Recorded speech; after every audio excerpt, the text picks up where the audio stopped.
It's not game week yet, but it's almost. It's like week 0 week, and maybe the new week is like a cake, and we are the icing on the cake. I'm gonna try it 2 times in a row, Zach, because it works. It'll hit every time. Every time. It's the icing on the cake of your life.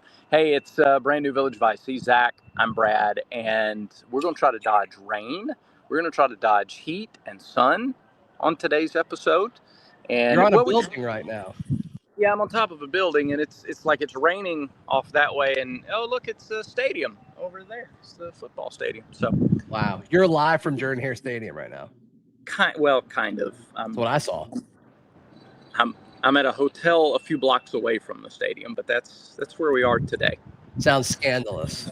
No, it's not that kind of hotel visit in the middle of the day, Zach. It's a site visit for Tiger Talk. That's all. Got it. Context matters. It does. Context matters. And oh, by the way, if you're watching this between whenever it releases and 6 o'clock tonight, come out to the Graduate in Auburn. It's open to the public for you to come and enjoy Tiger Talk. So we should have a lot of fun. One of my least favorite things about Auburn went away today. And that was? The fact that Cam Newton's jersey had not been retired is like the most ridiculous thing in sports. And now that's done. Yeah. That's done. It's going to get retired this season, and it should have happened. Like a decade ago, honestly. It was unofficially retired for 15 years. Like nobody wore it since. Doesn't matter. Since 2010. Doesn't matter. We did a whole show earlier this summer about should they or shouldn't they, and so that is kind of the uniform reaction, Zach, from everybody. It's about time. This should have been done a long time ago. Do you think they were waiting on the NFL career to be like over to make sure he wasn't going to go back? Maybe, and there's the thing where like Auburn does this thing where you have to be a graduate, right? To do it. Like that was the thing with DeWanna Bonner, I think, is why that took so long, is what I was told on that. Gotcha. But I don't care. No. Because there's some situations where you look at it and it's like their criteria and the due process shouldn't matter to you because what you did was so special that we haven't really seen anything like it since. People want to compare it to the Joe Burrow season in 2019. And I just strongly disagree. The whole team's still like, they're all stars in the NFL. Yeah. They're all stars. And, obviously Cam didn't have that. And just, he willed that team to a national championship. This should have happened years ago, maybe not a decade ago, but years ago for sure. And I'm so glad it's finally happened. It's not just like you retired the jersey because of what you did at Auburn.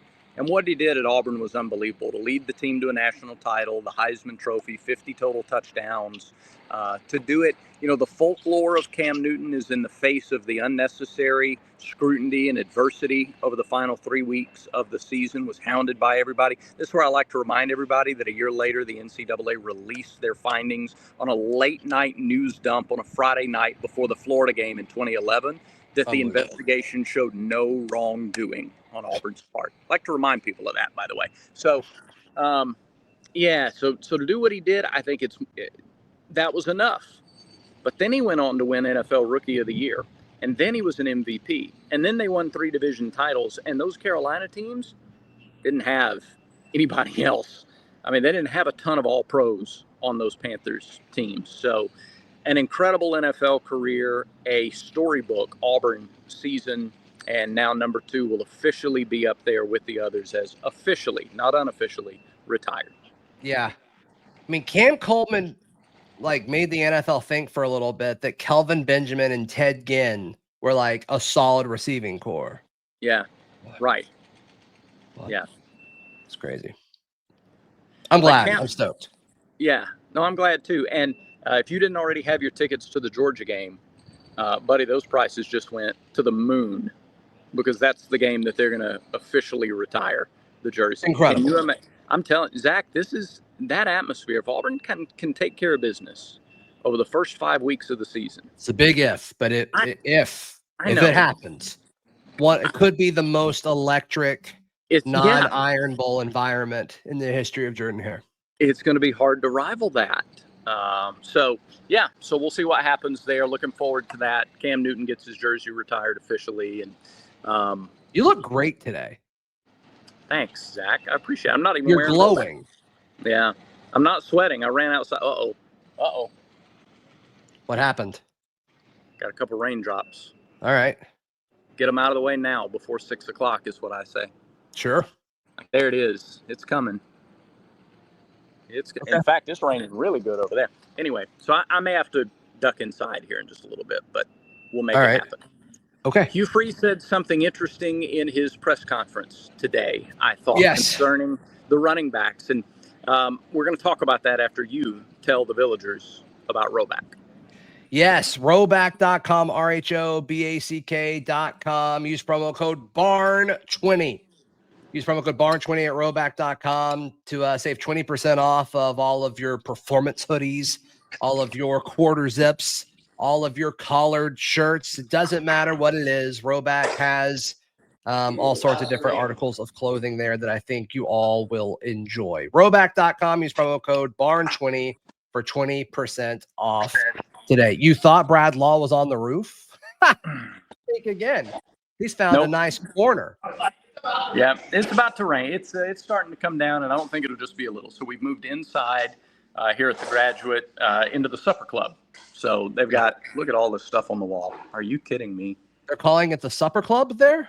Yeah, it's the War Eagle Supper Club. Got it. All right. Did you ever go to the War Eagle Supper Club? I did. I went on the last night. It was a thing. Oh, nice. Okay.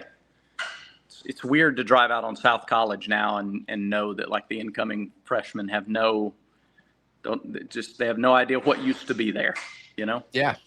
Right. So, all right. Damari Alston is the most complete running back on the team, and it sure did sound like from Hugh Freeze's press conference today that, it sounded convincing. And then quickly after that, he was like, and Jeremiah Cobb's like the most experienced is what he said. I'm like, I don't know if that's true. Like, I think Damari's played more, I think. Yeah. Did he say experienced or explosive? I thought he may have said explosive. Okay. He may have said explosive. The recording I was watching wasn't the best audio. Yeah. So. You should have been watching War Eagle Plus. They had it in its entirety. Yeah. I'm sure. Okay. War Eagle Plus is great. I'm sure War Eagle Plus is totally worth getting. That's free on there. That's a free option on War Eagle Plus. You don't have to pay is for it? that. Yeah. Okay. I'm sure the free services of War Eagle Plus are worth that for sure. For sure.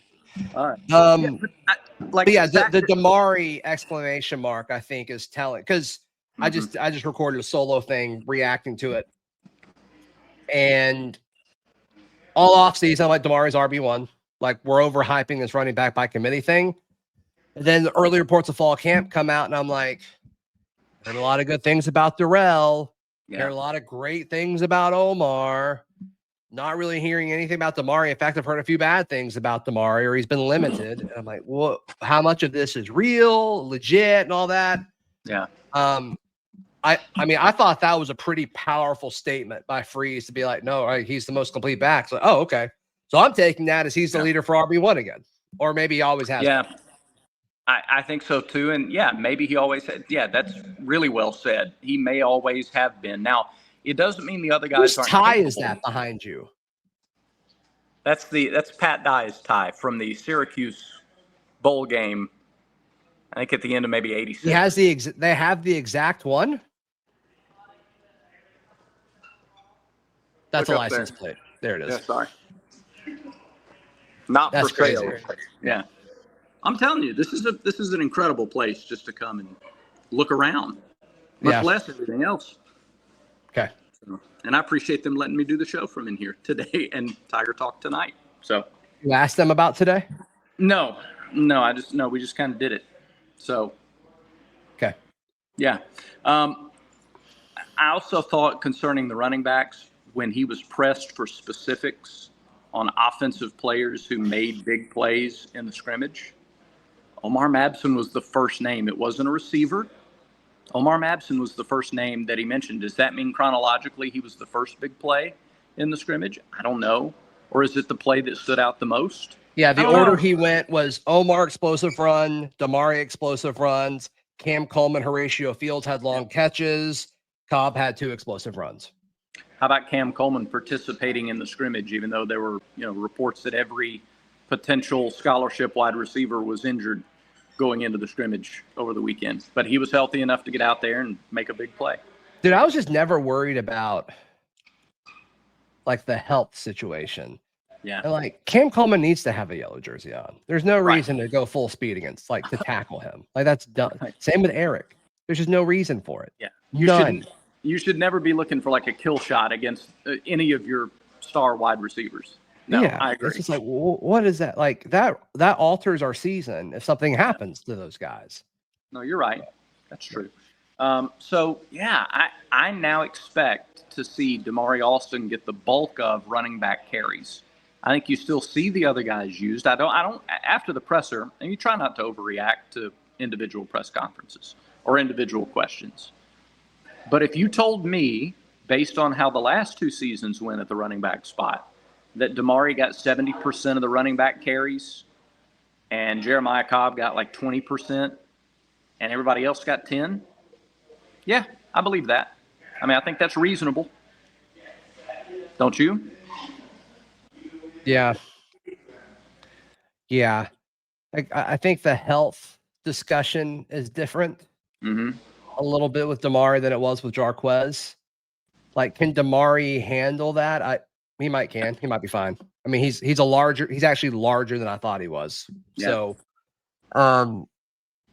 yeah, no, that wouldn't be crazy. Then it begs the question, like, what do you do with Darrell Robinson? Right. Because, like, I think they pitched him like a pretty large role, and he's got eligibility left after this year. Like, was that it? You want Darrell here for like beyond 2025? Like, was that the reason you added him? I'm not sure. Yeah. How much of it was like an insurance policy against other guys hitting the portal? There's just so many running backs. Yeah. So many backs. But we've talked about this before with Cobb. Like, every time the window opens, I'm like, oh, it would make sense for Cobb to leave, and he hasn't. So right. Yeah, maybe it was part of that. I don't know. Yeah. All right. And you just need depth. I mean, you're never going to carry just the number of guys that you're going to use regularly anyway. Yeah. You don't do that at receiver. You don't do it at running back. And just like receiver, it's just hard for more than a couple of guys to get balanced carries. It's just not the way football works. So that starts to come into a little clearer focus the closer we get to the start of the season. Was there anything else in the presser today that, got your attention positively, negatively, otherwise? Yeah, I mean, I think he repeated himself multiple times on a few things involving the offense. Talked about how it's improved from last week to this week, specifically the running game and the RPO game. Yeah. But then that the pocket passing part of the offense has kind of lagged behind. He said that twice, which I think is pretty interesting and telling. And then another thing that he kind of spent some time on where he wasn't really pressed, he just chose to kind of bring it up and elaborate on it, was with the offensive line situation. We've talked about this a lot from the defensive point of view. Are you laying down? No, I'm just sitting back in the chair. Yeah, you look so comfortable. Getting comfy. Yeah, good. Hey. We've talked about the defensive perspective of like forcing one-on-one matchups and pass protection or pass rush from the defensive point of view, and how, man, you can't double Keldrick and Kieran and Malik and Chris Murray, like whoever you want to talk about. Like, we feel good about this pass rushing situation. Yeah. Freeze talked about it from the other perspective of like the pass protection standpoint, and he's like, we're not consistently winning one-on-one battles. Maybe it's because of our edge guys, which probably doesn't hurt. I thought that was pretty interesting how forthcoming he was with that. Well, and we expect him to be forthcoming and raw and honest, because that's what he's always been here with his press conference answers. I didn't love that he had to give that answer. Like, I didn't. That's probably the most concerning single answer in a press conference in fall camp to this point. He didn't look like he was enjoying talking about it. That's for sure. No, because especially left tackle, and we talked about this just last week. left tackle was such a position that was going to be a strength last year. We thought could be, and it turned into a weakness. And you just can't have that again. You cannot have your tackle spots be weak links on the offensive line. And I don't want to overreact and say that they are, but he doesn't sugarcoat stuff. He doesn't coach speak things. If he says it's an issue, it's an issue, and it cannot be an issue in 11 days. No, it can't. Now, I do think the task at hand will be easier than it is now, which is what you hope for, right? I think Baylor has guys on defense, but they don't have a Keldrick or a Kieran. Right. So is that task easier? Do you think? I assumed he was talking about the offensive tackles because he mentioned like maybe our edge guys are that good. Was that your assumption as well? Yes. So do you think that's Chaplin and Murphy? Do you think it's just one? Do you think it's Tyler Johnson and Too Tall as well? Like, what do you think? Like, who's losing the one-on-one battles, you think? It's a really good question because that would change the context. Because if Keldrick is beating everybody, it doesn't matter who they line him up against. Correct. Well, that's a pro Keldrick. That's a Keldrick plus equation. Yeah, I'm not really worried about that. Yeah. Right. No, that's a good point. Because if you're playing against Keldrick, you're game planning that anyway. You're keeping a tight end there. You're chipping him with the back or whatever. Right. Right. Yeah, you're changing your offense to defend or guard against Keldrick Falk for sure. Correct. No, that would provide context. It sounded to me like multiple guys, though. If we're losing one-on-one matchups, to me, I don't feel like it makes sense that he'd point it out if it was one. Because I think he would frame it differently. Like, is it reasonable that he would frame it like, gosh, nobody can block Keldrick. We've tried all four of our tackles, and nobody can block him. Switch the perspective, though. If Keldrick and Murray and Kieran and Amaris, if they were all beating one guy, would he call that guy out that's losing to all of them? I don't think he would. Probably not, which makes me think that maybe there are, again, just trying to use logic, using reason here. It's multiple edge guys beating multiple tackles. And so if it's multiple tackles and Chaplin is one of them, and I think if that becomes a problem, which we're being way premature with this, like if that is a problem come the season, like you've got to ask the question of like, are we evaluating tackles in the portal correctly? Right. Well, we're not there yet. Right. We're not there yet. I'm not saying I'm not panicking or sounding the alarm, but like if it doesn't change, and he's talking about the two starting offensive tackles, which they both got in the portal, I do think there needs to be a conversation around that. Yeah. Still, I mean, you still got a week and a half. 100%. And iron sharpens iron. So you're going against some of the best. Like that's, again, very well said. Nobody's pushing the panic button right now. I hated that at this point in camp, it was talked about that he felt like he needed to say it. So I think that's the area I'm going to be watching most closely now when Auburn goes to Baylor. Yeah, I mean, we'll see it. Yeah. Can't hide it, And he did say that there are some things that we can do to help, and we haven't really started working on that yet, which is good. I mean, there's some teams where you can't put your tackles on an island every play. Right. When Auburn plays guys, there will be offenses that, hey, we've got to help you block Keldrick. Like that will be a part of it. Yep. And I don't think Baylor's one of those. I don't. But we'll see. We'll see. And I got to feel we'll know pretty early on if that's the case or not. Yeah. I mean, Auburn's offensive tackles aren't going to be going against a Keldrick Falk when they play Baylor. But there are teams on that schedule. Like A&M has good edge guys. And Oklahoma A&M, Georgia, Bama. Georgia. Yeah. Yeah. So. But sunny side up, like, that's it. Yeah. No, that's true. You're right. Unless Mizzou has a guy step up. Yeah.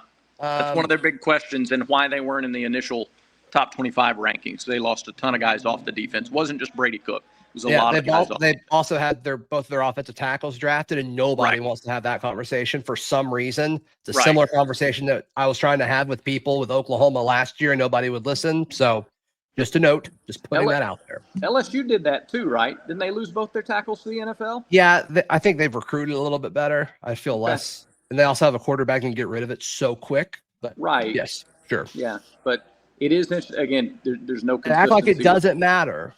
Right. It's a little. I mean, Will Campbell, to your point of LSU's tackles getting drafted, Will Campbell is burying grown men. His arms don't look short to me, Bradlaw. No, they don't look short to me. What did he do? Start 40 games at LSU? That stuff matters. It's like weird. Yeah, it's like the closest thing to the NFL he's really good at. But yeah, okay. How about Roger McCreary had short arms too. So it took 20 minutes till I brought up an Auburn corner. That might be a record. You hate the short arm argument, don't you? It's like, what did you do with your arms? Like, were you? It's like when Hugh Freeze in the presser today talked about how no scouts ever asked how many reps a guy got. It's all about what do you do with the ones that you get? Like, okay, your arms are a little short. Didn't seem to hold you back in 3 years at the highest level of football, did it? Yeah, right. But, it's like, you went up against like multiple like NFL players every week or every year. Okay. You did fine against them. Short arms. Got it. You shut down like all of Alabama. I mean, that Iron Bowl performance by Roger is it's unbelievable. Yeah. I hate that we lost that game, obviously. Sure. But yeah, goodness. Yeah. All right.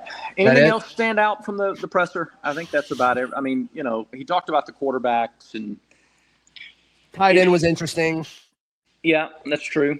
Talked about Preston Howard, and then he was asked about Preston Howard, and then he quickly also he complimented him. Then he quickly said Brandon Frazier too. So I think those guys are going to kind of play similarly, and then question their ability to like inconsistency in the running game was my takeaway. And they said Tate Johnson's going to be helpful in the running game. So yeah, as long as you can do that personnel swapping and not be predictable, then that can be.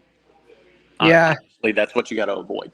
Yeah, I think with some of the stuff with Tate, well, I mean, we ran a lot of two tight ends since he's been here, but I still think like you could use Tate if like your tackles continue to struggle, you could attach him to the line, or it might be in obvious running situations and you just use him as a third tackle. Right.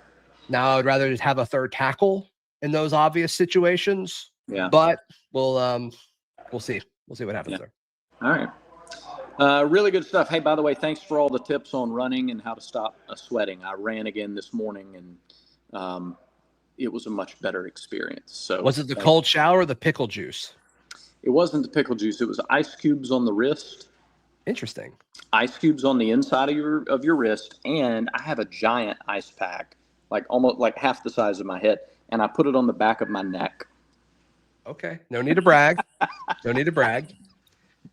That actually makes sense. I passed out once in high school football practice, and they put bags of ice on my wrist and my neck. Yeah. So that makes sense.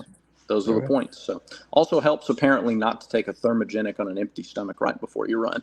Like that apparently causes problems too. Was that a comment? No, self-discovery. That was self-discovery. Okay. That was self-discovery. Not my smartest. How'd you figure that out, Bradlaw? Yeah. Yeah. Always experimenting. Whose license plate is that behind you? That would be, I don't know. Make up a story real quick. Whose license plate is that, Bradlaw? That's Ksenius Moore, former Auburn running back who wore number 22. Got it. Yeah. And it's weird that he donated that. Well, he loved the War Eagle Supper Club. That was like where he would go to unwind and stuff after the games. Yeah. After the games, he'd walk in. They would hand him his customary ice water and unsweet tea. He liked watered down unsweet tea, which is weird, but whatever. It's what he liked. And so, he liked the place so much that he donated the license plate whenever his playing days were done. I think that does it for today's show.